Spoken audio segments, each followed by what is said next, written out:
예, 오늘의 두 번째 시간입니다. 이제 본격적으로 2012년 시행되었던 제1회 변호사 시험의 1문, 첫 번째 시간으로 제1문 우리가 살펴보도록 하겠습니다. 예, 1문 문제를 한번 우리가 훑어볼까요? 첫 번째, 갑은 2011년 12월 1일 14시경 서울 서초구 있는 서초 편의점 앞길에서 부녀자 A의 핸드백을 열고 신용카드 한 장과 현금카드 한 장이 들어있는 손지갑 하나. 우리가 지금 여기에 대해서 우리 읽고 있는데 읽으면서 밑줄을 치셔야 되는 부분 혹은 꺽쇠를 쳐서 강조를 해야 되는 부분들이 있습니다. 일단 처음에 일시에 대해서 14시 00경 돼 있는데 만약 이게 20시다, 22시다 라고 돼 있으면 여기에 대해서 밑줄을 쳐 넣으셔야 돼요. 야간이라는 점을 우리가 여기에 대해서 확실히 하고 가셔야 되고요. 서초 편의점 앞길 이런 것이 뭐 남의 집안이다, 어디 뭐 화장실이다 이런 게 돼 있으면 여기에 대해서도 우리가 체크를 하고 가셔야 됩니다. 자, 여기에 대해서는 아직 그런 논점이 등장하지 않았습니다.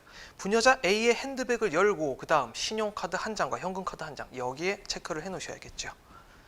왜? 신용카드 범죄가 나올 거니까요. 여신 전문 금융목법과 관련된 논점이 등장할 거라는 것을 읽으면서 머릿속에 파악을 하셔야 됩니다. 손지갑 한 개를 꺼내던 순간 이를 눈치챈 A가 도둑이야 라고 소리치자 손지갑을 가지고 그대로 도주하였다. 이에 A는 마침 그곳을 순찰하던 정복 착용의 서초경찰서 소속 경찰관 P1과 함께 갑을 붙잡기 위해 쫓아갔고 쫓아가는 순간 우리는 여기서 이게 중강도가 나오겠구나 라고 머릿속에 이제 탁 나오셔야죠. 이를 피해 계속 도망하다가 대전교도소에서 함께 복역한 적이 있던 을을 만났다. 신통방통하네요. 교도소 동기를 도망가다가 만납니다. 갑은 을에게 사정을 이야기하고 도와달라고 부탁하였고 을은 이를 승낙. 그리하여 깨진 소주병을 한 개씩 들고 갑을 체포하기 위하여 달려드는 P1의 얼굴을 찌르러 안면부 열상을 가하였다. 그런 다음 갑은 도주하였고 을은 그곳에서 현행범으로 체포되었다. 일단 여기에서 우리가 러프하게 딱 생각을 해놓는 게 신용카드 한 장, 현금카드 한 장 이거 쓰겠구나. 그러면 여신 전문 금융업법에 관한 문제가 나오겠고 현금카드와 신용카드를 쓰는 게 각각 어떻게 다를까라는 부분이 나오겠구나. 여기에 관련해서 사기죄 부분 우리가 형법 강론에서 공부를 하면서 이 부분에 대해서 한번 공부를 쫙 하셨을 거예요. 예, 신용카드는 여신전문 금융업법에 의해서 의율이 되고 현금카드는 보통 현금 자동 지급기 ATM기에서 뭐 뽑죠. 돈을 인출을 합니다. 이것은 절도죄, 현금 자동 지급기 관리자의 의사에 반해서 훔쳐간 절도죄로 의율을 한다는 거 이런 거는 머릿속에 바로 띄운 채 우리가 계속 읽어 나가는 거예요. 그 다음 단락입니다. 15시경 그로부터 1시간 후에 갑은 집으로 가는 길에 역시 A의 신용카드를 이용하여 의류가게에서 50만 원 상당의 의류를 구입. 신용카드, 남의 신용카드, 훔친 신용카드를 끌고서 의류를 구입했다. 이게 사기죄와 여신전문 금융업법 제70조 위반죄가 되겠다라는 거를 이 정도는 머릿속에서 이제 바로 나오셔야 되고요. 북은 신한은행 현금 자동 지급기에서 현금카드를 이용하여 현금 100만 원 인출하였습니다. 너무너무 즐겁습니다. 왜? 논점이 다 보이거든. 이 사건을 수사하던 서초경찰서 소속 경찰관 P2는 21시경 갑이 살고 있는 집에서 25m 정도 떨어진 곳에서 외출하러 나오는 갑을 발견하고 긴급 체포하였다. 긴급 체포에다 밑줄을 쳐 놓으시고요. 긴급 체포 됩니까? 안 됩니까? 긴급 체포의 요건 우리가 한번 여기서 잠깐 넘어갈까요? 긴급 체포의 요건 3가지 있습니다. 중대성, 긴급성, 필요성, 뭐 중필긴 뭐 이런 식으로 두 문자를 따서 외우는데 범죄의 중대성 요건, 필요성 요건, 긴급성 요건 갖추었는가 여부에 대해서 우리가 여기서 자동적으로 판단을 해야 됩니다. 그리고 제일 여기서 많이 나오는 장난질은 가령 모욕죄, 긴급체포, 경찰관을 모욕했다는 이유로 긴급 체포를 하였다라는 형식의 문제를 주는 경우들이 있습니다. 여기서 우리가 어떤 식으로 생각해야 되냐? 모욕죄 같은 경우에는 당연히 안 되겠구나라는 게 머릿속에 이제 입력이 돼 있으셔야 돼요. 왜? 결국 중대성 요건, 장기 3년 이상의 징역이라는 요건을 충족하지 못하기 때문에 모욕죄, 1년 이하의 징역 또는 뭐 얼마 이하의 벌금 이런 식으로 대충은 머릿속에 익히셔야 됩니다. 자, 일단 중대성 요건 충족하고요. 긴급성 요건도 충족하고 필요성 요건도 충족하는 것으로 일단 가정하고 그 다음 읽어 나가겠습니다. 그 경찰관 P2는 그 직후 긴급 체포한 갑을 그의 집으로 데려가 A의 신용카드를 압수. 자, 여기와 관련돼서 나오는 논점이 뭐가 있겠습니까? 무영장, 압수, 수색, 예외. 본래 수사는 임의 수사가 원칙이고요. 강제 수사는 원칙이 아니죠. 강제 수사는 예외적으로 인정됩니다. 강제 수사는 어떻게 법원에 영장을 받아서 법에 정하여진 형태로 할 수 있다라고 해서 강제 수사 법정주의라고 하는 문구를 우리가 기억을 하고 계실 거예요. 그런데 강제 수사의 대표적인 것은 영장에 의한 물증 확보와 영장에 의한 신병 확보 두 가지가 있잖아요. 우리가 크게 증거를 나누면 인증하고 물증이란 말이에요. 인증은 사람이고 물증은 물건입니다. 그런데 여기에 대해서 임의 수사를 한다고 하면 어떻게 할 수 있다? 물증을 확보하는 방안. 아, 네가 나한테 임의적으로 낸다. 라고 해서 형사소송법 218조의 임의 제출물의 압수라는 제도가 있고요. 네가 안 내? 라고 했을 때 뺏어올 수 있는 제도 뭐가 있습니까? 압수, 수색이라는 제도가 있죠. 원칙적으로는 영장에 의한 압수수색을 해야 되지만 그렇지 않은 경우에 대해서 형사소송법 제216조 그리고 217조에서 예외를 규정하고 있단 말이에요. 거기에 대해서 긴급 체포 시에 영장 없는 압수수색이 가능한데 그 범위에 이 지금 사안이 포섭되는지 여부를 묻는 문제가 출제가 될 겁니다. 그리고 신병 확보 잠깐 더 보고 넘어가면 신병 확보에 관련된 이슈는 뭐가 있습니까? 첫째로 임의 수사. 신병에 대한 임의 수사에 대해서는 뭐라고 할 수 있습니까? 참고인 소환해서 피의자를 임의 동행으로 해가지고 조사를 할 수 있는지 여부. 항상 여기서 문제되는 게 진짜 임의 동행이냐 여부가 많은 문제가 되고 시험에도 논점으로 많이 출제가 되죠. 임의 동행으로 통행의 형식을 이제 이용한 강제 수사가 많이 자행이 되기 때문에 그런 부분을 어떤 식으로 제어하는가, 증거 능력을 부여하지 않는가에 대한 문제가 많이 출제가 되고요.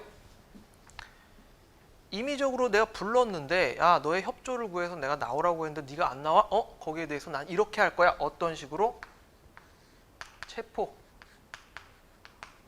구속이라는 형태로 신병을 예외적으로 확보할 수 있는 수단이 마련되어 있는 것이죠. 수사기관의 입장에서. 체포, 구속. 구속은 다 영장이 있어야 됩니다. 하지만 체포는 영장에 의한 체포가 있고요. 긴급 체포가 있고요. 그 다음에 현행범 체포라는 영장이 없이 행해지는 두 가지의 예외 형식이 있죠. 영장, 현행, 긴급 체포. 시험에 출제되는 부분은 현행범 체포와 긴급 체포.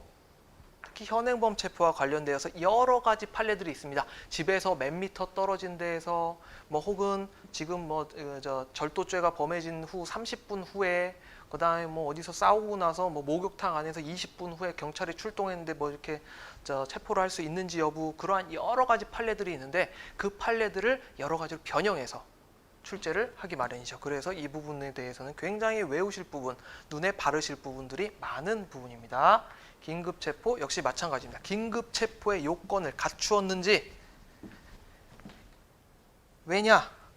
긴급체포 자체가 위법하면 그 이후에 받은 자백, 긴급체포 중에 받은 자백의 위법성도 문제될 수 있고 그리고 그 자백을 바탕으로 얻어낸 검찰 자백이라든지 법정 진술 역시 그 증거 능력에 대한 문제가 똑같이 생겨날 수 있기 때문에 그래서 여기에 대해서 어떠한 얘기가 나오느냐 1차 증거, 2차 증거라는 이야기가 나올 것이고 독수, 독과에 해당되는지 혹은 해당된다 하더라도 예외적으로 증거 능력을 인정할 수 있는 사유에 해당되는지 그런 부분들이 계속 논점으로 등장을 하는 거예요. 도미노같이 쭉쭉쭉쭉 나옵니다. 그러니까 문제는 그런 식으로 낼 수밖에 없거든요. 예, 문제를 여러 가지로 꼬아서 낸다 하더라도 조합하는 방식에는 한계가 있단 말이에요.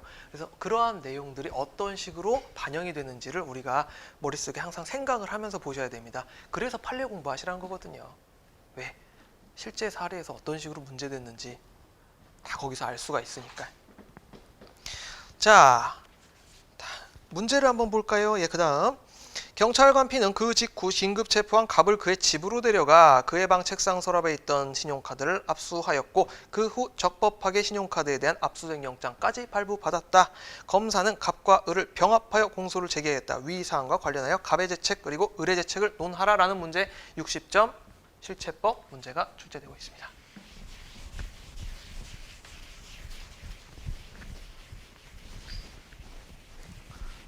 자, 앞서 우리가 문제를 읽으면서 몇 가지 체크해 놓은 부분이 있단 말이죠. 첫 번째, 신용카드 한 장, 현금카드 한 장이란 부분에 체크를 해 놓으셨을 것이고, 그리고 을을 만나서 사정을 얘기하고 도와달라고 부탁하였고 이를 승낙하여 라고 하는 순간 아, 이거는 공동정범인데 승계적 공동정범이라는 이야기가 나오겠구나 라는 것을 머릿속에 체크를 해 놓으시고 옆에다 조그맣게 써 놓으셔도 됩니다. 승공 뭐 이런 식으로.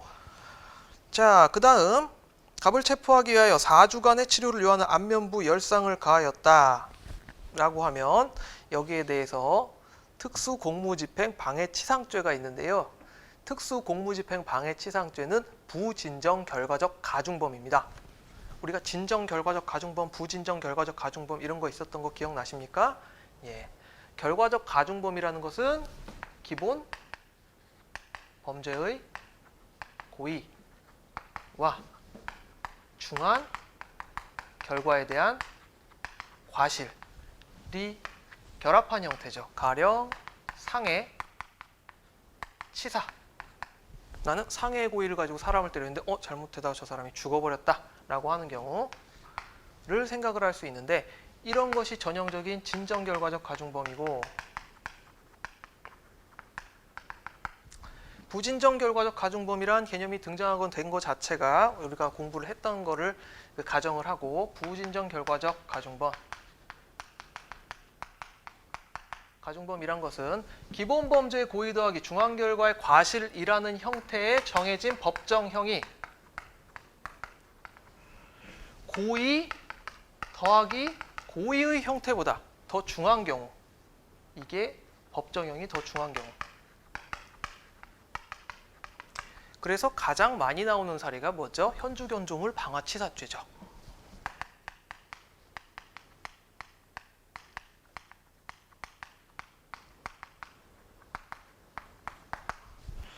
왜냐?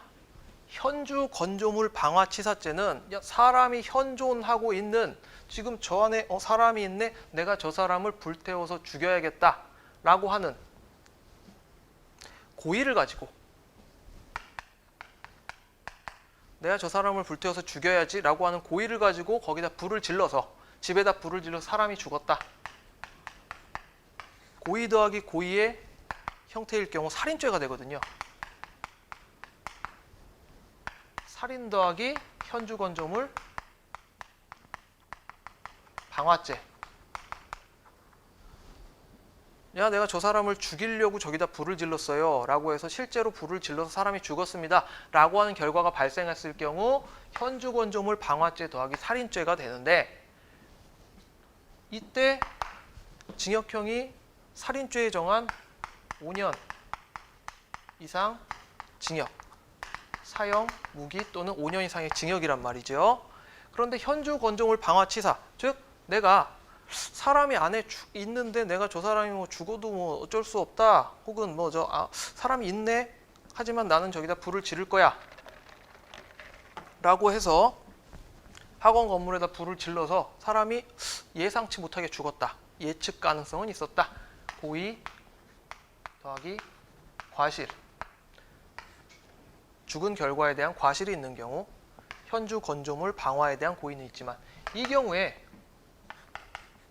현주 건조물 방화 치사죄가 적용이 되게 되는데 여기에 대한 법정형이 얼마냐? 사형, 무기 또는 7년 이상의 징역이란 말이에요. 자, 생각을 해보면 저 안에 사람 있는데 내가 죽어도 뭐 어쩔 수 없어 라고 해서 죽이는 거랑 불을 질러서 죽음의 결과가 발생한 거랑 내가 일부러 죽이려고 해가지고 저기 사람 있는 죽은 거랑 비교를 해보면 고의 더하기 고의가 고의 더하기 과실보다 더 중해야 되는 게 맞거든요. 그런데 법정형을 살펴보면 이게 역전이 돼 있단 말이죠. 그렇기 때문에 이러한 경우는 야, 고의 더하기 고의라는 이 고의를 가지고 치사에 대한 고의를 가지고 치사가 아니라 이건 사실 살인이죠.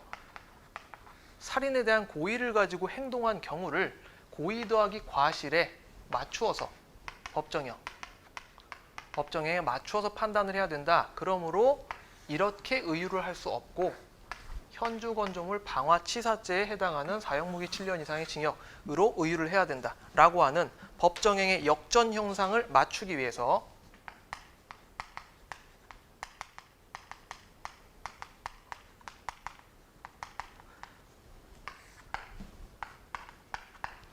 해결하기 위해서 나타난 개념이란 말이죠. 부진적 결과적 가중범. 즉 고의 더하기 과실의 구조가 아니라 고의 더하기 고의의 형태로도 이 죄가 성립한다는 형태의 부진적 결과적 가중범의 대표적인 것이 바로 현주건조물 방화치사죄라고 해서 이제 대표적인 판례가 은봉암 사건이라고 하는 판례가 나오고요. 그리고 이제 추가적으로 소개되는 조문이 여기서 나오는 특수공무방해집행 치상죄입니다.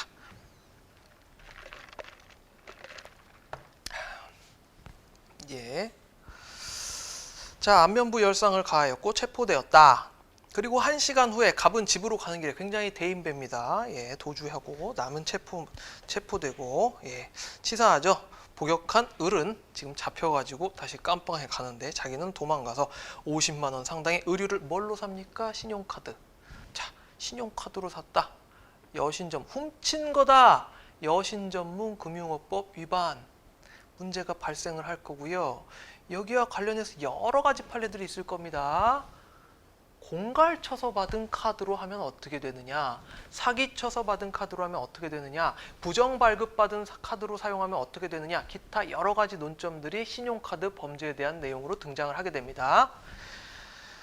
50만 원 상당의 의류를 구입, 이걸 보게 되면 저 같은 경우에 여기다가 여신전문금융법 제70조라고 쓸 것이고 더하기 사기죄 그리고 실경이라고 써놓을 겁니다. 아마 실체적 경합관계, 여기에 대해서는 이제 상상적 경합으로 판단해야 된다는 이설이 있지만 예, 실경이라고 써놓을 겁니다. 그리고 북은 신한은행 현금 자동 지급기 ATM기에서 현금 카드를 이용해서 현금 100만 원 인출, 현금 카드 범죄는 이것은 여신전문금융법에 해당하지 않고 절도죄에 해당하겠죠. 예, 판례에 대한 지식이 있다는 것을 우리가 가정하고 예, 이렇게 말씀을 드립니다. 예, 여기까지가 우리가 갑과 을의 죄책을 논하기 위한 발판인 것이죠.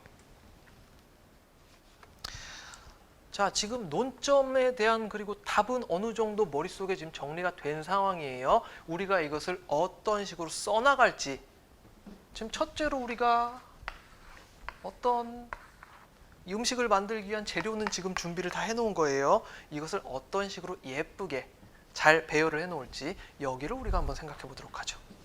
사실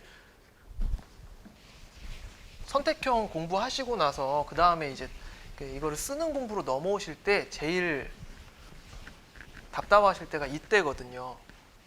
야, 나는 객관식 이제 잘 맞아. 해보니까 이제 40문제 치면 30문제 이상씩 쭉쭉 맞아 나가네. 그런데 써는 데는 난 대체 지금 뭐가 감이 절대로 안 잡힌다 라고 할 때 이것을 이쁘게 넘어가는 방법, 기본적으로 사례형 죄책을 논하라 라고 한다면 첫 번째, 우리가 이거는 뭐 학부 시절에 법학하신 분들은 굉장히 익숙한 문제인데요. 처음에 쟁점, 우리가 실제로 이야기를 하고 싶은 게 A라는 논점이 있습니다. 이 A라는 논점이 왜 나오는지에 대한 쟁점 정리라는 답안, 그 서두가 필수입니다.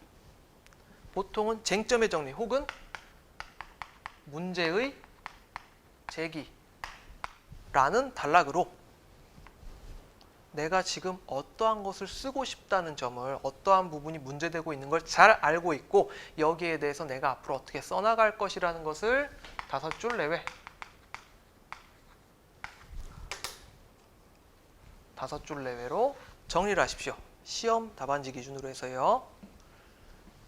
쉬운 답안, 좀 더 논점이 복잡하고 어렵다라고 한다면 조금 더 오버될 수 있는데 가능하면 5줄을 더 넘지 마십시오. 그래서 총 목차를 쓰실 때 1. 문제의 제기라고 한 다음에 1. 보통은 문제 제기는 통으로 쓰죠. 따로 목차를 안 쓰고 쭉 해서 이게 5줄라고 해서 이 단락이 한 7줄 정도 구성이 되면 가장 보기가 좋습니다.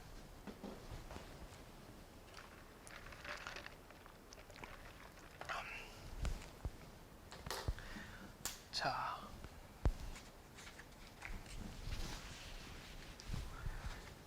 이렇게 써보는 건 어떨까 싶습니다. 문제 제기, 갑의 제책과 관련해서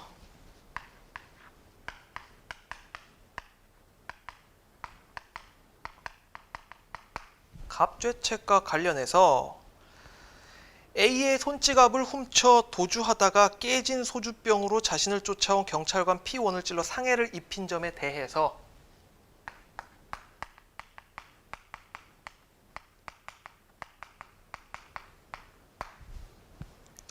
강도상해 치상죄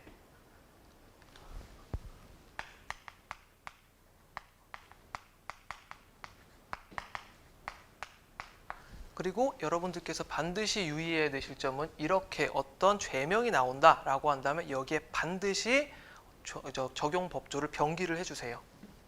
어떤 식으로 병기하느냐? 이 형식을 준수하십시오. 형법 제 337조. 무슨 법? 제 몇 조? 마음대로 337 이렇게 쓰지 마시고요. 조금 시간이 더 걸리시더라도 형법 제 337조라고 쓰시는 버릇을 들이십시오. 왜냐하면 채점하는 사람들이 거기에 가장 익숙해져 있기 때문에. 예.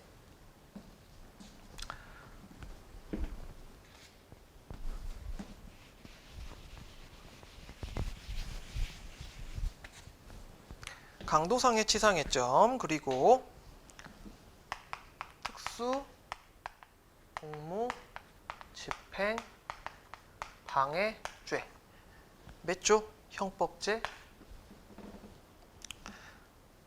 보통 시험을 치실 때에는 여기다가 보통 이렇게 하고 괄호치고 이하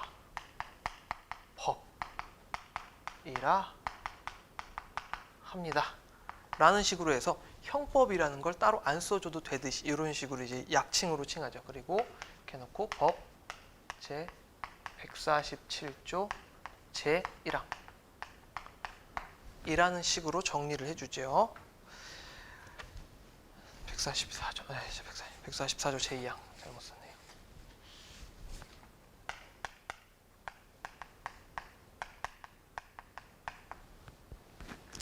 성립하는지 그리고 A의 신용카드, 현금카드 사용해서 의류를 구입하고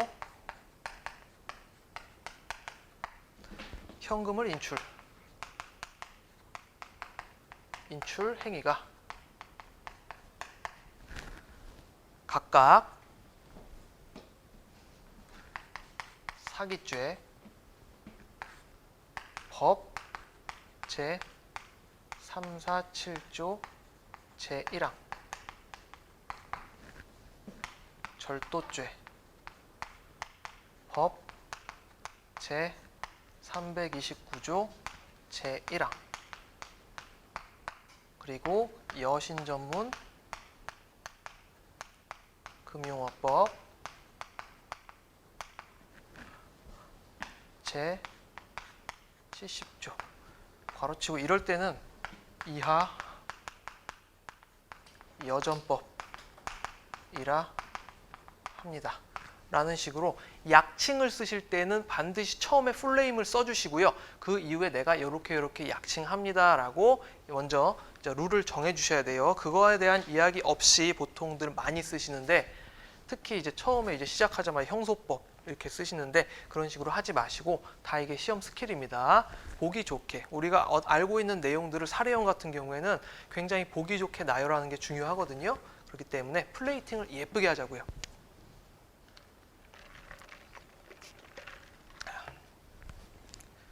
제10조 제 1항 성립되는지 문제된다 라는 식으로 이 정도 써주시면 한 6, 7줄 정도 나올 거예요.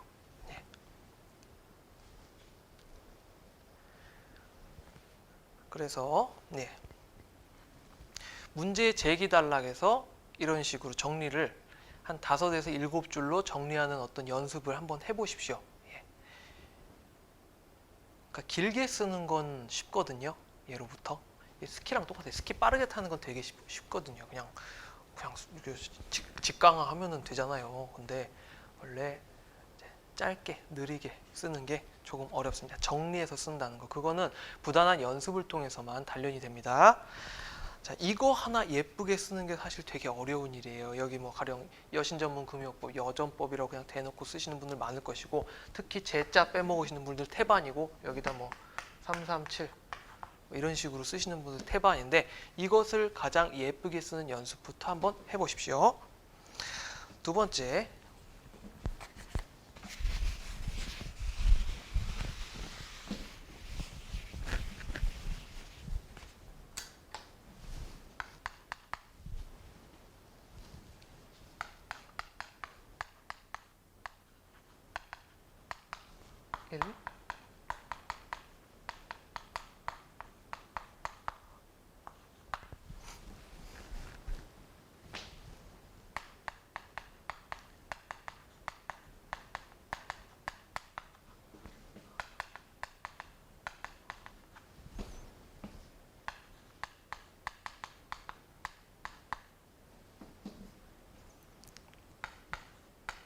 P1 A의 손지갑을 훔쳐 도주하다. P1에게 소주병 상해를, 이건 스타일인데요. 저 같은 경우에는 이렇게 죄책을 쓸 때, 공부를 하면서 죄책을 쓸 때 이런 식으로 좀 자세하게 설시를 해주는 편이었습니다. 자, 우리가 앞서 가지고 여러 가지 논점들, 한 3가지 정도 되는 논점들을 한번 정리를 해봤어요. 문제 제기 단락에서. 그 중에 첫 번째로 손지갑을 훔쳐 도주하다가 깨진 소주병으로 경찰관 P1을 찔러서 상해를 입힌 점. 갑은 나중에 안 잡히고 도망가서 신용카드까지 쓴 사람입니다. 자, 여기에 관련해서 그 다음 목차는 첫 번째로 준강도 상해 그리고 강도치상죄가 성립되는지 여부부터 먼저 살펴야겠죠. 따라서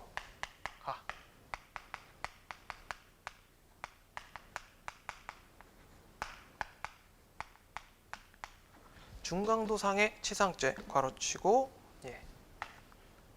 법 제 337조의 성립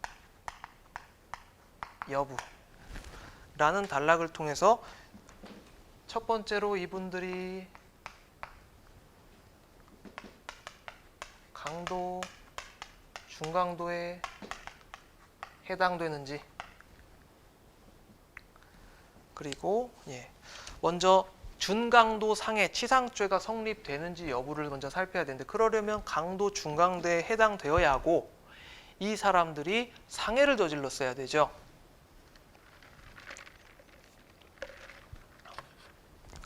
즉, 자, 강도죄는 어디 있냐면 형법 제 333조에 있습니다. 대충 머릿속에 기억을 하세요. 절도죄는 329조에 있고요. 강도죄는 333조에 있고요. 사기죄는 347조에 있어요. 횡령배임은 355조에 있고요. 강도 또는 중강도가 사람을 상해하거나 상해에 이르게 한 때에는 강도상해 치상죄, 모두 이건 337조에 있습니다. 대충 머릿속에 어떤 조문이 어디에 위치했는지 한번 생각해 보세요. 여기에서는 먼저 강도 내지 중강도에 A의 행위가 강도 내지 중강도에 해당되는지, 그리고 그 P1이 입은 상해가 강도 상해죄에 해당하는 상해에 해당하는지 여부를 각각 검토를 한다면 결국 중강도 상해죄, 치상죄에 해당되는지 여부가 해결이 되겠죠. 자, 첫 번째. 사실 상해 여부는 크게 중요하지 않습니다. 왜냐? 깨진 소주병으로 해가지고 전치 4주의 열상을 입혔다는 건 그건 상해에 명백하기 때문에, 그래서 이 강도, 중강도 해당 여부를 좀 이쁘게 써줄 필요가 있습니다. 자, 우선 갑이 강도에 해당되는지 여부를 살펴보면은 여기와 관련된 이제 그 절도와 강도의 구별 기준에 대한 판례가 있죠. 가령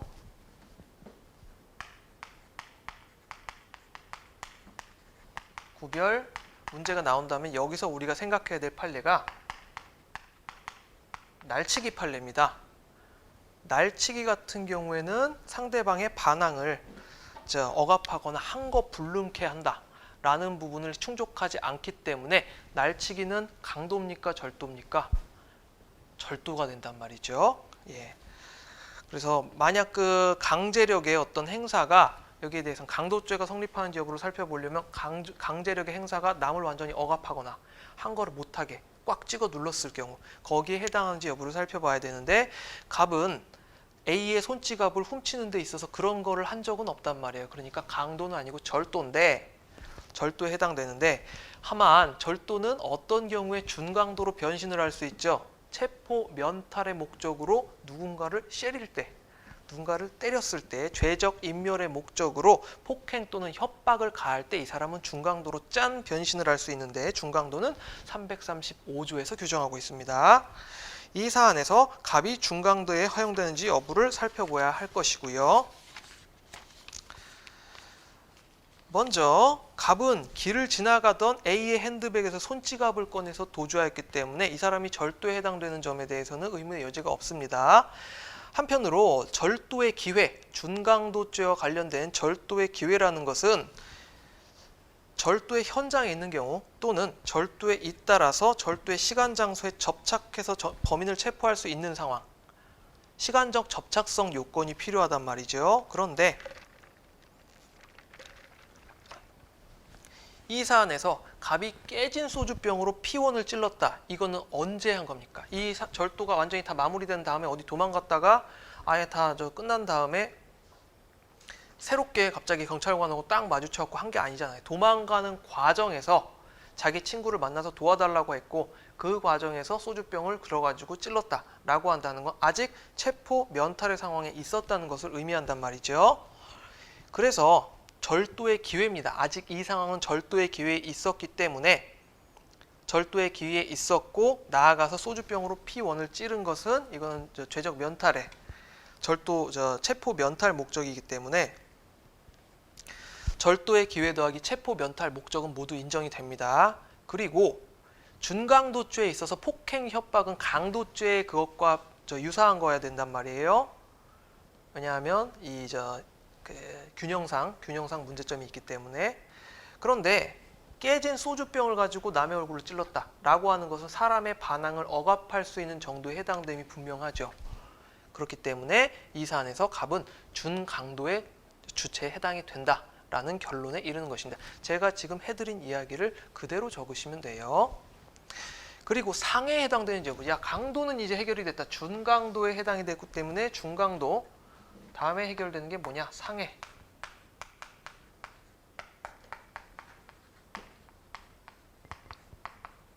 강도, 중강도 해당 여부, 그리고 상해 해당 여부, 이런 식으로 논리 구성을 해나가시면 됩니다. 자, 상해에 해당하는 경우다. 상해라는 여기서 우리가 써줘야 될 건 상해가 그럼 뭐냐? 상해의 개념은 우리가 되게 많이 쓰잖아요. 특히 강간치상 어떤 사례가 나온다 그러면은 되게 많이 나오는 사례들이 있잖아요. 뭐 몸 한 구석에 뭐 동전만한 크기에 멍이 들었다, 이건 상해에 해당하지 않는다 라는 식의 어떤 판단을 할 때 반드시 들어가야 되는 문구가 신체 건강 상태 불량 변경 그리고 생활 기능에 장애가 초래될 정도의 것이라는 문구가 들어가셔야 됩니다.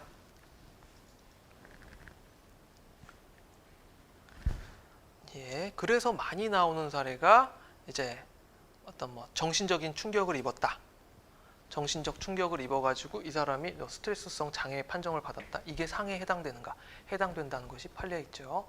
그리고 다른 판례긴 하지만 여기서 차량 2대가 뽕 박아가지고 여기 옆에 횡단보도 앞에 이제 서 있던 할머니가 허걱하고 넘어져서 다쳤다라고 한다면 이것과 인과관계가 있는 상해에 해당한다. 뭐 이런 판례도 있고요.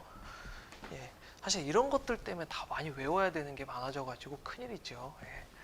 예, 기본적으로 이 사안에서 피해자 P1이 입은 전치 4주간의 안면부 열상은 준강도 상해죄에서 요구되는 정도의 상해임이 분명합니다. 왜? 거기에 대한 이야기를 앞서 지금 말해주는 거예요. 왜? 그렇다면 왜 해당되느냐? 이것은 피해자의 신체 건강 상태가 불량하게 변경되고 생활 기능에 장애가 초래될 정도의 상처이기 때문이다. 그래서 결론적으로 3. 소결. 이런 식으로 우리가 정리를 해주는 것입니다. 목차 자체를. 문제 제기라고 해서 3가지 논점 뽑아내고 각 논점마다 시간 순으로 정리를 해나가는 거죠. 참고로 그 첫 번째, 두 번째, 세 번째 문구 단락은 이렇게 다십시오. 그냥 아예 생각을 뭐 따로 하시지 마시고 이건 외우십시오. 로마자 처음에 다시고요. 그 다음에 1, 2, 가. 다음에 쌍가로. 그 다음 뭐가 되겠죠? 쌍가로 가가 되겠죠. 예. 왜냐하면 이게 그 법원 판결문 그리고 검사 결정문에서 전부 다 이 형식을 써요. 법조인들의 형식입니다. 그러니까 아예 이대로 쓰십시오. 그러니까 형사 판결서 작성 실무 책 보시면 이제 형제실 수업 들으시면 거기에 이런 아예 목차들이 나오거든요. 예, 그거 그대로 쓰시는 게 제일 마음 편하십니다. 두 번째로 특수 공무집행 방해죄.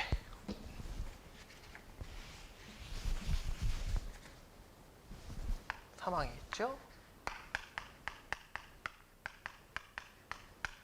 저는 약칭으로 쓰겠습니다. 특수공치방 치상죄. 저는 제 마음대로 쓸게요. 144조 제2항 성립 여부라는 목차로 역시 마찬가지입니다. 어떠한 구성 요건 해당성에 해당되는지 여부를 살펴보려면 각각의 구성 요건 요소들을 살펴보면 되고요. 첫 번째로 공무집행방해죄, 특수공무집행방해 치상이 성립하려면 첫째로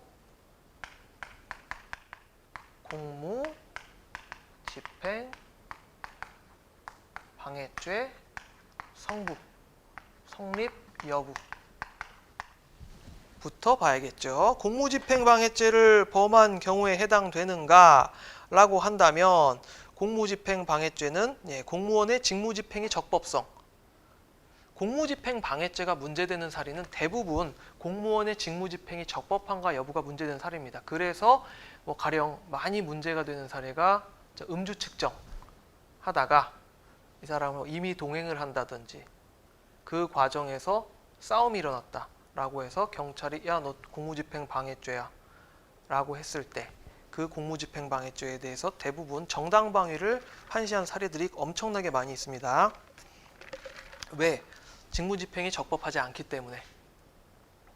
직무집행이 적법하지 않기 때문에 이 사람이 경찰관을 때려서 다쳤다고 하더라도 직무집행의 적법성이 충족되지 않기 때문에 구성요건 해당성을 충족하지 못해서 공무집행방해죄 무죄 그리고 공무원이 경찰관을 때려가지고 상해를 입힌 거 그건 정당방위. 이런 식으로 결론낸 판례들이 굉장히 많습니다. 자, 그렇다면 공무집행이 적법한지 여부를 여기서 밝혀줘야 되기 때문에 공무집행이 왜 적법한가? P1에 대한 체포가 적법한 공무집행인가? 우리가 살펴보면 P1은 도망가고 추격하고 있던 중이었단 말이에요. A라는 사람이 막 도망을 가고 추격하고 있던 중이다. 그렇다면 A라는 사람은 어떤 신분입니까? 현행범이란 말이에요. 현행범 그리고 준현행범 도망가고 있는 체포하는 자의 입장에서 실행 종료 후의 범인이라는 점이 명백하기 때문에 현행범 체포에 해당되고 P1에 대한 체포 행위는 적법한 직무집행임이 인정됩니다.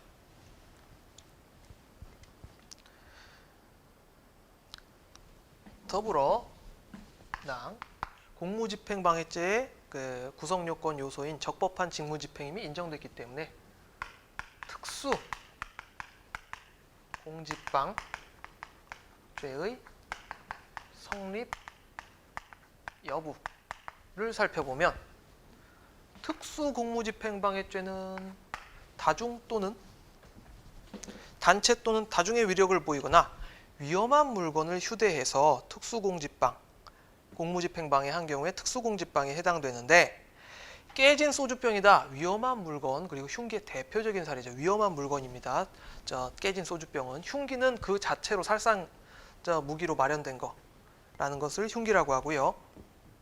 위험한 물건은 어떤 용도에 따라서 사용처에 따라서 위험한 흉기로 사용될 수 있는 것들 그런 것들을 위험한 물건으로 분류하죠. 그리고 갑은 특수공무집행방해죄를 범해서 공무원에게 상해를 입혔는데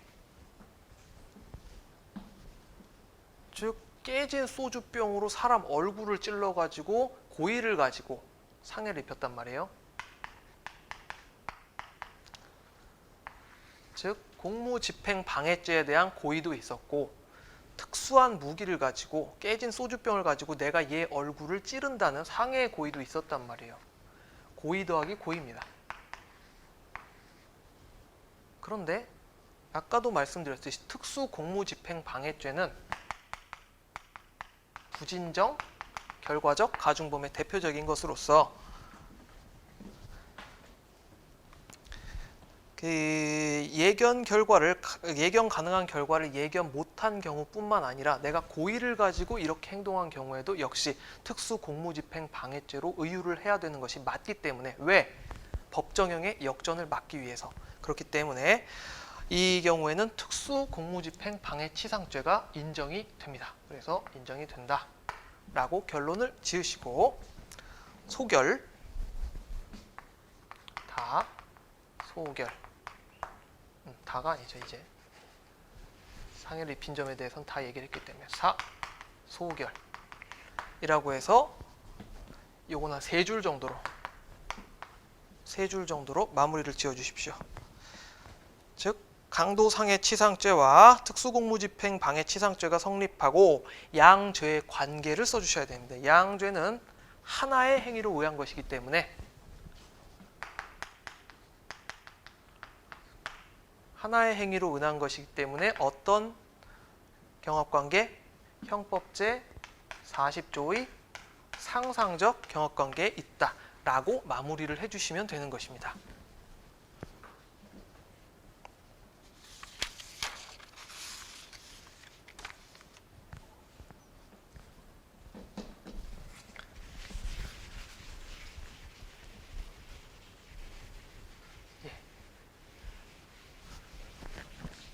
하나만 지울게요. 3하고 결론만 지웠습니다. 그 다음 이제 4항이겠죠. 3은 아까 있다 치고 4항 A의 신용카드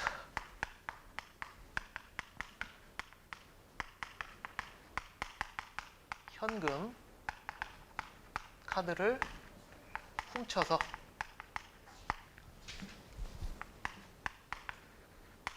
사용한 점에 관해서 A의 손지갑을 절취해서 50만 원 상당의 의류를 구입하고 ATM기에서 100만 원을 인출한 점에 대해서는 사기죄, 형법제 347조, 절도죄 329조 제1항, 그리고 신용카드 등 부정사용죄, 여신전문 금융업법 제70조 1항의 성립 여부가 문제가 될 것입니다. 순서대로 강 A의 신용카드를 이용해서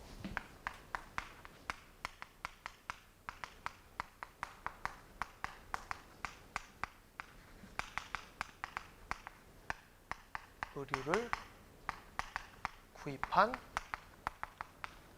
부분.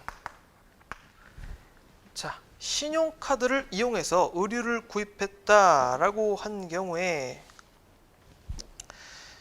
신용카드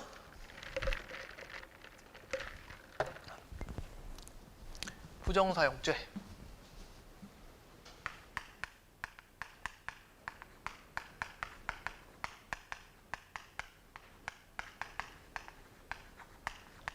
성립 여부를 먼저 검토를 해주시고요. 그 다음에 사기죄의 성립 여부를 후행으로 검토해 주시고 그 다음에 소결 지어주시면 됩니다. 참고로 신용카드 부정사용죄는 성립이 됩니까? 안 됩니까? 되죠. 분실당하거나 도난당한 카드를 신용카드 그리고 직불카드까지 사용한 경우에는 70조 제1항 제2호입니다. 70조 제1항 제2호에서 이야기하는 신용카드 부정사용죄가 성립하고요.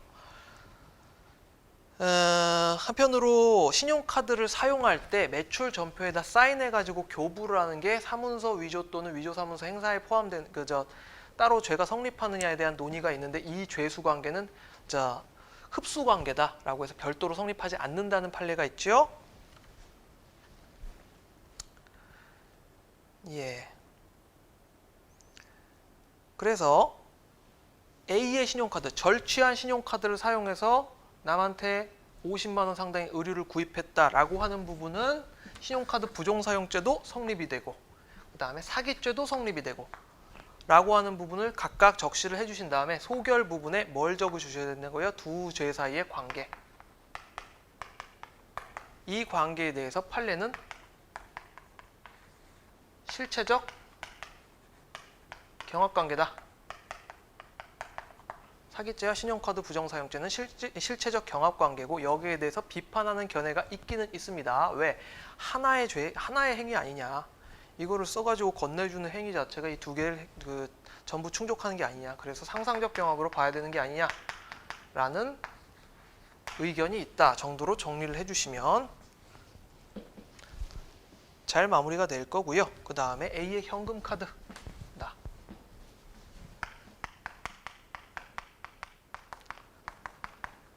카드를 이용하여 100만 원을 ATM기 인출한 부분이라는 형태로 여기에 대해서는 어떠한 사례들이 있습니까?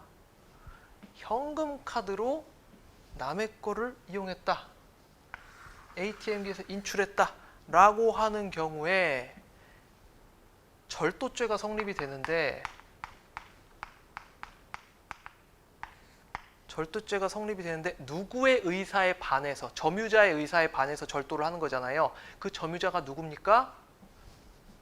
ATM기 관리자란 말이죠. ATM기 관리자입니다. 기록형에서 어떤 게 나오냐 하면 효성, 노틸러스, 주식회사, 신한카드 이런 것들이 나옵니다. 그래서 여기 같은 경우에 신한은행에서 관리하는 뭐라고 돼 있었죠?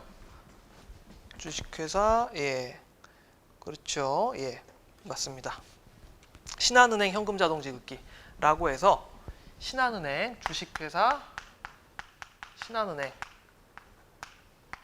점유자죠. 점유자의 의사에 반해서 100만 원을 훔쳐간 절도죄가 성립이 되는 것입니다. 그래서 친족 상도례와 관련된 여러 가지 사례들이 있는데 어떤 사례가 나오냐? 아빠 거 카드 가져다가 ATM기에서 100만 원 뽑았다 라고 하는 경우에 친족 상도례 적용이 되느냐 안 되느냐? 점유자까지 이런 경우에는 점유자에 대한 관계에서까지 친족상도례가 적용돼야 되기 때문에 이런 경우는 해당이 안 된다라는 식의 판례들이 있고요. 또 한편으로 여기에 구별을 해야 되는 판례 하나 반드시 알고 가셔야 되는 게 중요한 판례예요. 아유 이거 좀 지워야겠네. 중요한 판례. 자, 사안을 하나 설명을 해드리겠습니다. A라는 사람이 있습니다.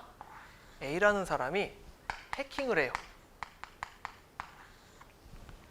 B라는 회사 해킹을 해가지고요. B라는 회사 계좌에 들어가서 이 계좌에 있던 현금 1억 800만 원을 자신의 계좌로 보내버렸습니다. 이 A가 자신의 계좌로 입금된 이 1억 800만 원 중에 6천만 원을 ATM기를 통해서 인출을 해요. 인출을 해서 이 돈을 C라는 사람한테 줬어요. 교부. 여기에 대해서 어떠한 사례가 있었냐? 야, C가 작물 취득한 거 아니냐? C가 작물을 취득한 거 아니냐라고 했던 사례가 2009년도 판례가 정립이 되어 있는 게 있습니다. 결론은 작물 취득이 아니다. 왜? 이 논리가 중요한데요. 이 경우는 A가 B의 회사의 그 서버에 들어가서 B 회사 계좌에 있던 금원을 자기 금원으로 옮긴 것이다. 따라서 A가 취득한 것은 B 회사의 돈을 취득한 게 아니라 예금 채권을 자기의 계좌로 옮겨온 것이고, 따라서 이것은 사기죄가 아닌 컴퓨터 등 사용사기죄, 형법제 347조의 2에 있는 컴퓨터 사용사기죄에 해당되는 짓을 한 거다. 컴퓨터 사용사기죄에 해당되는 짓을 한 건데, 이건 예금이 아니라 예금 채권을 취득한 것이고, 예금 채권을 취득해서 내 손에 들어온 이 돈은 B 거를 내 걸로 갖고 온 거지만 지금 상태에서는 완전한 내 거다. 그래서 A라는 사람이 자신의 훔친 게 아니라 자신의 그냥 현금 카드로 이것을 인출한 것 자체는 문제가 없다. 별도의 범죄 행위가 성립하는 것이 아니라 절도죄 성립 안 한다. 예금 채권을 옮겨온 것에 불과하기 때문에. 그래서 이 6천만 원은 결국 작물이 아니다. 그러므로 C는 작물 취득을 하지 않았다라는 결론이 난 거예요. 굉장히 유명한 판례고, 이거하고 이런 거하고 막 섞어갖고 낸다면은 굉장히 어려운 문제가 될 수 있어요. 그래서 제가 지금 말씀드리고 싶은 거는 예금 채권을 취득한 사례와 지금 이러한 사례를 구분해서 생각을 하셔야 된다는 것입니다. 이거는 되게 좀 기억을 해 두셔야 될 사례입니다.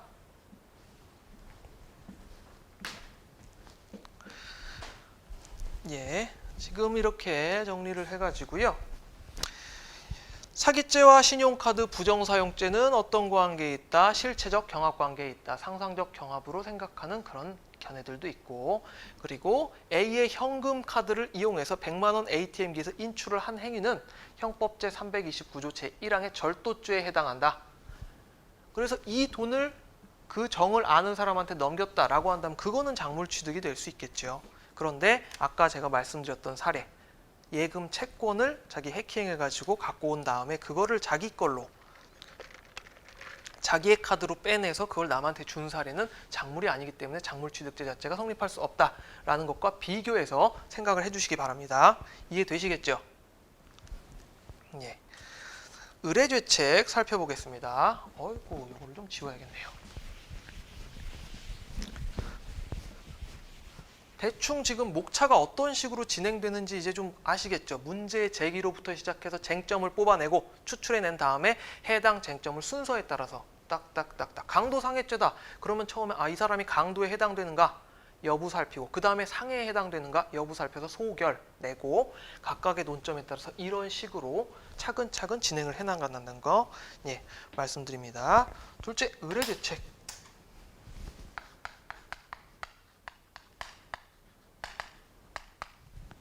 의뢰죄책 역시 1. 문제의 제기. 이게 가장 표준화된 목차입니다. 여기에 익숙해지십시오. 자, 의뢰죄책과 관련해서는 특수공무집행 방해치상죄가 성립하는 것 자체는 의문이 없어요. 왜? 같이 모여서 경찰관 찔렀으니까. 그런데 그러한 행위가 절도, 현행범인 갑과 함께 이루어졌다는 점에서 을이 강도 상해죄의 공동정범의 죄책을 지는지 아니면 특수공직방 치상죄의 죄책을 지는지 문제된다 라고 하는 게 쟁점입니다. 결국 이건 승계적 공동정범의 문제겠죠.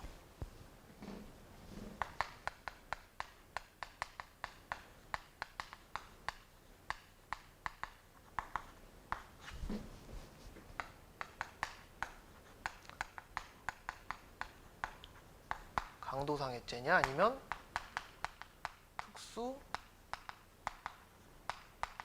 공직방 치상죄냐. 근데 승계적 공동정범이란 테마가 나올 때부터 이미 답은 그냥 머릿속에 나와 있으셔야 돼요. 왜냐하면 승계적 공동정범을 인정하는 사례는 없기 때문에. 왜냐하면 자기 책임의 원칙이니까. 자, 여기서 쟁점은 이겁니다. 결국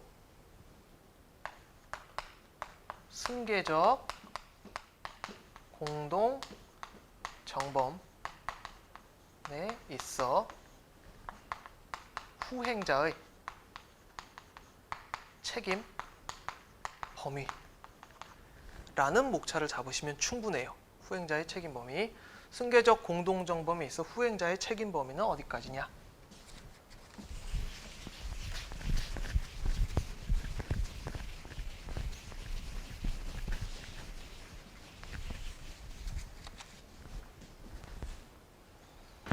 자, 여기에 대해서 두 가지 견해의 대립이 있죠.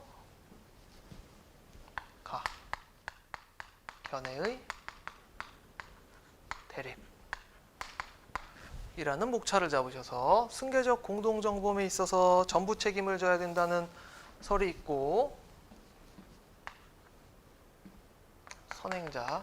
선행행위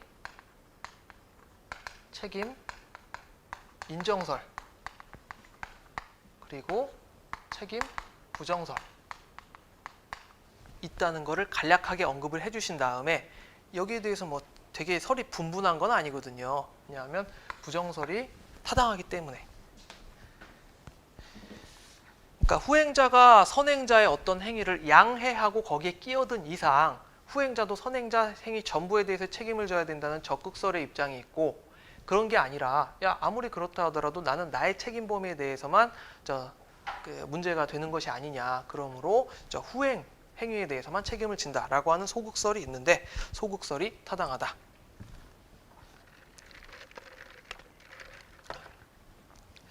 한편 이에 따라서 견해의 대립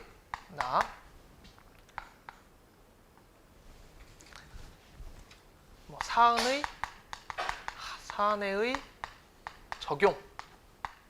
적용이라고 목차를 잡을 수도 있고요. 혹은 이 사건에서 을의 책임 범위라는 식으로 표현을 할 수도 있고요. 논리 구조는 이렇습니다. 이런 식의 견해의 대립이 있는데 이런 부정설이 타당하고, 그에 따라서 한번 포섭을 해보자. 일반론 더하기 사안의 적용 그 다음에 결론, 이러한 형식으로 진행을 하면 되고요. 즉 이 사안에서 비록 을은 갑으로부터 이상한 사정을 듣고 야 내가 지금 절도하다가 경찰한테 쫓겨서 도망가고 있어 라는 이야기를 듣고 그래 내가 도와주겠다 라고 승낙해서 깨진 소주병을 딱 들고 얼굴을 팍 찔렀지만, 거기에 대해서 상해를 가한 점, 그러니까 특수공무집행 방해치상에 대해서는 공동정범으로서의 죄책을 지지만, 하지만 그 이외 준강도죄나 중강도 상해죄까지는 절도에 이 사람이 가담한 바가 없기 때문에 결합범에 있어서 공동정범이 성립하기 위해서는 결합범을 구성하는 개개의 행위 전체에 대해서, 즉 절도의 행위까지 이 사람이 가담을 했어야 되는데 그러한 적이 없기 때문에 공동정범의 관계가 인정되지 않고, 따라서 이 사람은, 을이라는 사람은 특수공무집행치상죄에 대한 죄책을 지게 된다 라는 내용을 쓰시면 됩니다. 그리고 마지막으로 결론이라는 단락으로 지금까지 해왔던 갑, 을에 대한 죄책을 쭉 정리를 하셔서 60점 분량으로, 60점 분량이면 어디죠?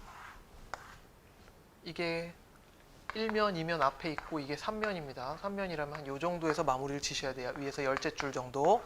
예. 무슨 얘기인지 아시겠죠? 여기까지 쓰시고 이제 여기부터는 나머지 30점, 20점 이렇게 쓰셔야죠. 30점, 20점 이런 식으로 배분을 해놓으셔야 됩니다. 20점, 20점. 예. 자, 다음 부분입니다. 요것만 지울게요.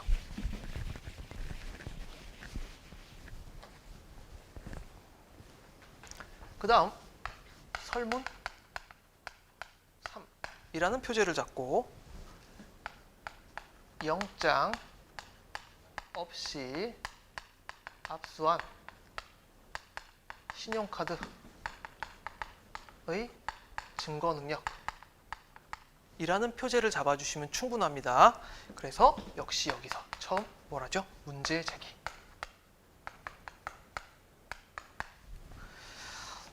이 사안에서 경찰관 P2는 갑이 살고 있는 집, 범행 다음 날에 갑이 살고 있는 집에서 25m 떨어진 곳에서 외출하려고 나온 갑을 발견하고 긴급 체포했다라고 한 게 핵심이겠죠. 긴급 체포를 하게 되면 무영장 압수수색의 특징이 뭐냐? 긴급 체포는 그 사람 집에 가서 주거지 가가지고 무영장 압수수색을 할 수 있거든요. 긴급 체포의 경우에만. 현행범 체포는 그렇게 안 됩니다. 예, 그렇게 해서 이제 영장주의 예외에 대한 이야기를 우리가 써나가야 되는데, 즉 신용카드 증거능력 유무는 결국 긴급체포의 적법성, 그리고 긴급체포 후 영장 없는 압수의 적법성, 이 두 가지가 충족돼야 되겠죠. 조건이. 체포가 적법하고 그리고 체포 후의 압수수색도 적법하고. 압수 자체가 적법하다면 아까 저 문제 자체에서 압수 뒤에 사후 영장을 청구해서 발부받았다라는 얘기가 나와 있기 때문에 그것만 해결이 되면 되거든요. 체포가 적법하고 압수가 적법했다 라고 하는 거 우리가 한번 살펴보죠. 피의자를 긴급 체포한 후에 영장 없이 압수한 증거물의 증거능력.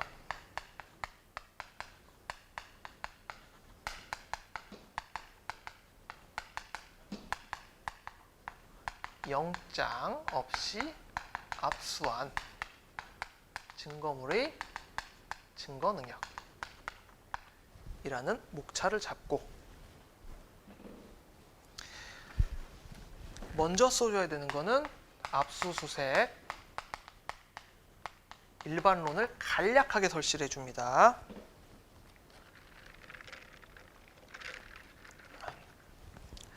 수사기관이 압수수색에 대한 권리에 대한 내용은 219조 그리고 106조에서 규정을 하고 있거든요. 형사소송법.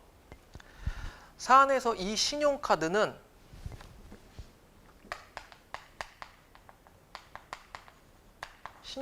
굉장히 중요한 증거물이 맞죠. 왜냐? 강도상해죄에 대한 직접 증거이며 한편으로 신용카드 부정사용죄 그리고 사기죄 아까 50만 원 의류를 끌었으니까 거기에 대한 직접 증거에 해당하므로 압수가 가능한 물건에 해당합니다. 하지만 적법 절차에 의해서 308조의 위수증 법칙에 의해서 적법 절차에 의하면 안 되기 때문에 적법 절차 아니면 안 되기 때문에 적법 절차에 의해서 수집한 증거임이 문제된다. 한편 피해자를 긴급 체포하는 경우에는 형사소송법 제216조 제1항에 의거해서 216조 제1항입니다. 의거해서 영장 없이 체포 현장에서 압수수색을 할 수 있는데 압수한 물건을 계속 압수할 필요가 있는 경우에는 217조 제2항에 의해서 조문을 다 보셔야 됩니다. 이거는 압수수색 영장을 지체 없이 청구해야 됩니다. 그리고 지체 없이 청구해야 되는데 그 시간은 48시간 이내여야 하고요. 긴급 체포와 관련돼서 압수수색에 대한 조문은 216조 제1항 그리고 217조 2항에 제한을 받습니다. 청구한 압수수색을 발부받지 못했을 때는 어떻게 해야 된다? 즉시 반환해야 된다. 이거는 217조 제3항에 나와 있고요. 그래서 이 일반론들을 이런 식으로 서술을 해주는 거네요. 자, 신용카드의 압수수색 자체가 문제되는데 수사기관은 압수수색을 할 수 있다. 긴급체포 시에 영장 없이. 그런데 이 신용카드는 압수수색을 해야 되는 물품이 맞다. 그런데 긴급체포 시에 이러한 압수수색에 제한이 있는데 신용카드의 증거능력과 관련되어서 긴급체포 자체가 적법한지 두 가지 요건을 충족한다면 이거는 증거로 쓸 수 있다. 첫 번째, 여기다 쓸게요. 첫 번째, 적법한 긴급체포였는가? 두 번째, 긴급체포가 적법했다면 압수가 적법하였는가? 이 두 가지를 차례대로 설치를 해주시면 됩니다. 무슨 얘기인지 아시겠죠? 예. 그래서 첫 번째로 긴급체포의 적법성. 이것도 치워야겠다.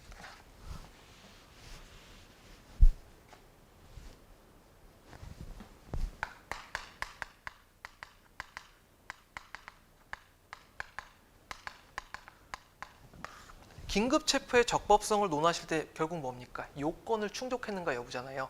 긴급 체포의 요건 세 가지가 있죠. 어떤 거 있죠? 중, 필, 긴 요건. 여기서 문제가 되는 거는 중대성, 필요성은 보통 해결이 돼요. 이런 거는 긴급성 요건. 왜? 25m 떨어져 있고 뭐 어디죠? 그 다음 날이고 이런 것들 때문에 뭐 강도 상해 치상죄 이건 장기 3년 이상 징역에 다 해당되는 거 뭐 뻔하고 그 다음에 자 범행 다음 날에 외출하는 걸 발견하고 긴급 체포했다. 이거는 영장을 발부받을 만한 시간적 여유가 없는 상태에 분명히 해당이 되기 때문에 필요성 요건 해결이 된단 말이에요. 긴급성 요건. 그리고 긴급 체포 어떤 절차적 요건, 나머지 절차적 요건 뭐 있죠. 보통 문제에 나올 때는 뭐 이렇게 변호인 선임권 알려줬냐 뭐 진짜 이런 것들 다 얘기하잖아요. 그런 것들은 여기에 다 충족한 걸로 가정을 하고 있기 때문에 다른 얘기가 없기 때문에 그런 건 다 해결이 된다. 결국 중대성, 필요성, 긴급성 요건 다 오케이. 그러므로 긴급 체포 자체는 적법으로 결론을 내주시면 됩니다. 그 다음 압수의 적법성. 이 사건 압수 절차의 적법성 이라는 목차로 긴급체포 무영장 압수가 적법한지 여부를 또 살펴보시면 되는데요. 자, 검사 또는 사법경찰관은 긴급체포된 사람이 소유, 소지 또는 보관하는 물건에 대해서 긴급히 압수할 필요가 있는 경우에는 체포한 때로부터 24시간 내에 영장 없이 무영장 압수수색 가능. 207조 제1항. 그 조문을 써주셔야 되고요. 이 사안에서 경찰관 P2는 체포한 직후에 집으로 갔습니다. 집으로 들어갈 수 있죠. 소유, 소지하고 있는 물건들 다 해당이 되기 때문에 집으로 가서 신용카드를 압수를 했는데 24시간 내에 해당이 될 거예요. 바로 갔다고 했으니까. 그리고 압수수색 영장을 발부받을 시간적 여유가 있었는가? 없었다라고 봄이 타당할 것입니다. 따라서 압수수색 영장을 무영장 압수수색의 요건을 충족했고 그리고 문제 자체에서 규정하고 있듯이 압수한 물건을 계속 압수할 필요가 있는 경우에 지체 없이 압수수색 영장을 청구를 해야 되는데 217조 제2항에 의거해서 청구해야 되는데 그것도 다 했다고 이야기를 했기 때문에 결국 3. 소결. 이건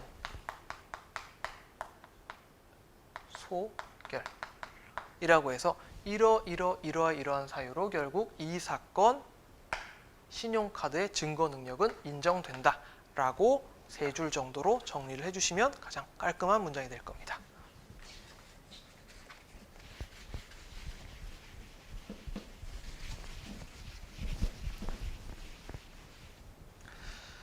자, 그 다음 항소심의 심판 범위와 조치. 이거 참, 이거 공부하기도 뭐하고 안 하기도 뭐하고 참 그런 것들이에요, 이게. 자, 이거 쓰면.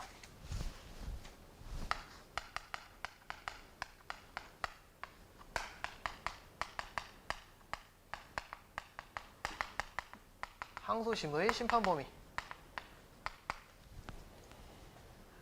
예, 첫 번째 역시 문제의 제기. 이거 사실 공부 안 하신 분들은 아예 이게 뭔지 이런 경우도 태반이실 텐데요. 상소심의 심판 범위, 왜냐하면 수개의 사건이 병합된 경우에 어떤 일부 유죄, 일부 무죄 날 수도 있고 여러 가지 부분에 유죄가 난 경우에 나는 사기의 점에 대해서는 인정하는데 절도의 점에서는 인정 못해. 요거만 상소할 거야. 라는 형식으로 전체 심판 범위 일부에 대해서만 상소가 가능합니다. 이 경우에 피고인이 유죄 부분에 대해서만 상소할 경우에 혹은 반대에 마찬가지로 검사가 무죄 부분에 대해서만 상소를 한 경우에 상소심의 심판 범위는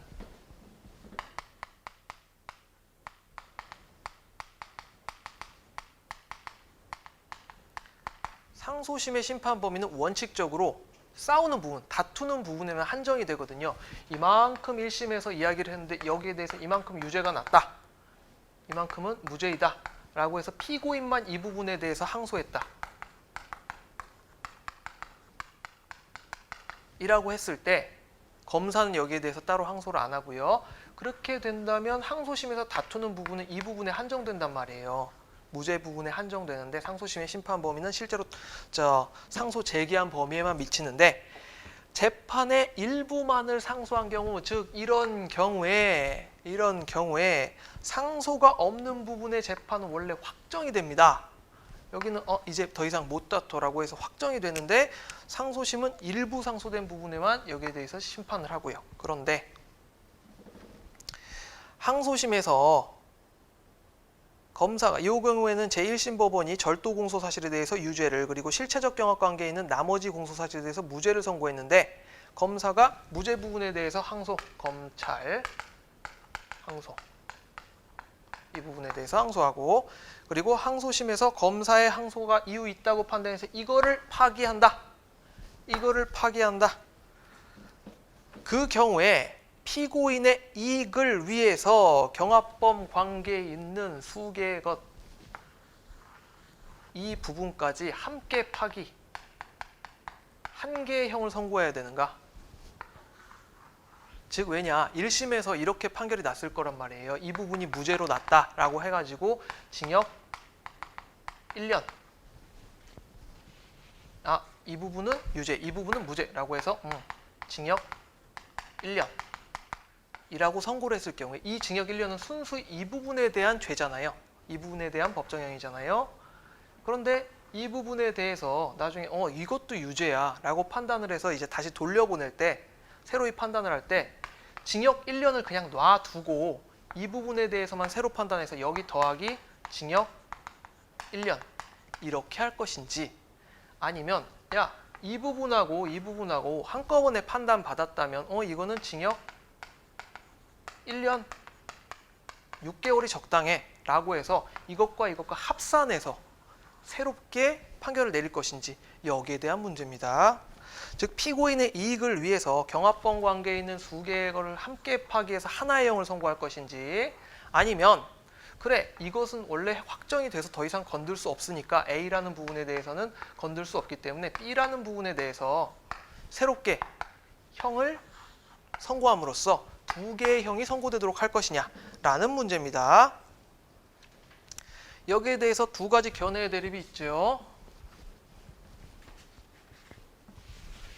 어떤 대립이 있겠습니까? 당연히 전부 파기해야 된다라고 하는 설하고 일부만 파기해야 된다라는 설. 견해의 대립. 해서 1. 전부 파기설. 그냥 우리가 논거를 만들어낼 수도 있어요. 안 보고. 전부 파기설 왜겠습니까?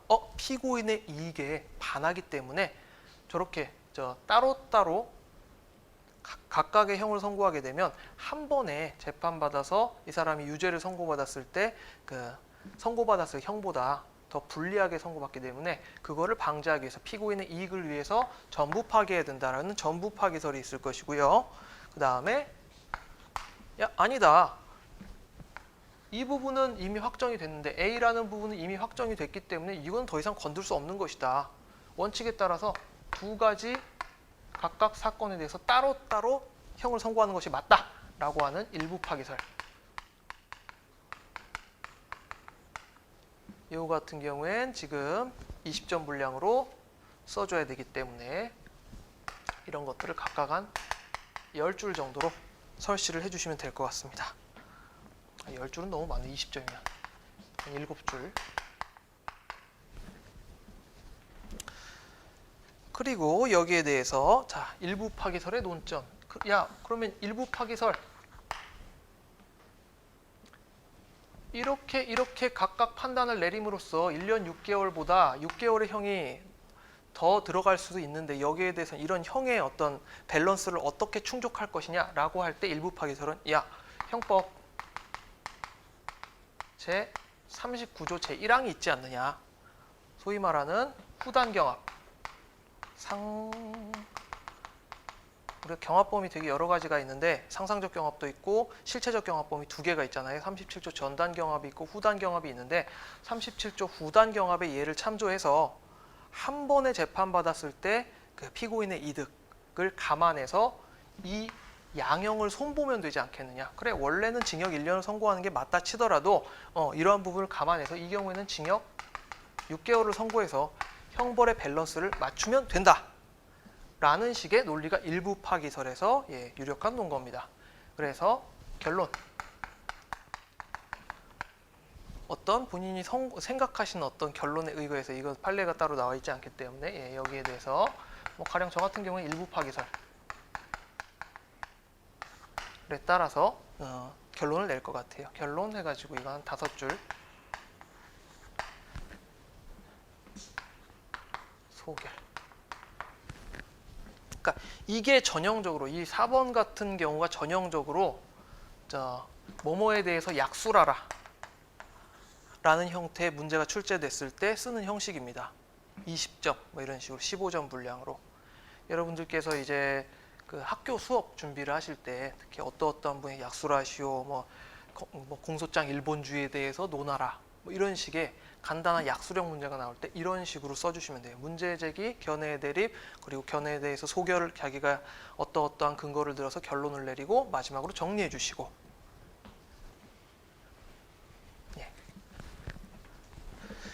이렇게 우리가 조금 시간이 많이 걸렸는데요. 하나의 우리가 사안을 살펴봤습니다. 이런 식으로 해서 우리가 100점짜리 문제를 봤어요.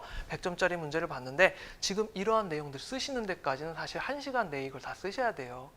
우리가 2시간이라는 시간이 주어지잖아요. 2시간. 8장을 다 채우시려면, 물리적으로 다 채우시려면 15분 안에 생각 정리, 목차 정리를 다 끝내셔야 됩니다. 사례형 같은 경우에는 10분 안에 하시기를 추천해요. 충분히 그렇게 하실 수 있어요. 사례형 같은 경우에 논점이 대부분 문제에서 바로바로 보이기 때문에 거기에 대한 답까지 어느 정도 보입니다. 그런데 기록형 같은 경우는 계속 찾아야 되거든요. 뒤져가지고 30몇 페이지 합의서 있네, 여기에 뭐 있네 이런 식으로 찾으셔야 되기 때문에 여기에 20분 정도까지 시간을 투자할 수 있는데 사례형 같은 경우엔 그렇지 않습니다. 그래서 충실한 답안을 작성하기 위해서는 늦어도 15분 내에 이것을 다 마무리 지으시고 목차를 다 작성을 하시고 하다못해 그 시험지 답안지에다 짝짝짝짝 그어 놓으시고 30점 분량 여기, 20점 분량 여기 딱딱딱딱 그어 놓으시고 쓰기 시작하는 게 무조건 시험 시작하시고 15분 후라면 무조건 쓰기 시작하십시오. 제 경험으로 따질 때 이게 20분 넘어가면 7페이지 반 쓰면 많이 쓴 거고요. 30분 넘어가면 7페이지 못 쓸 확률이 훨씬 커지고요. 특히 시험 막바지에 굉장히 몸과 마음이 바빠지고 제대로 된 결론이 안 납니다.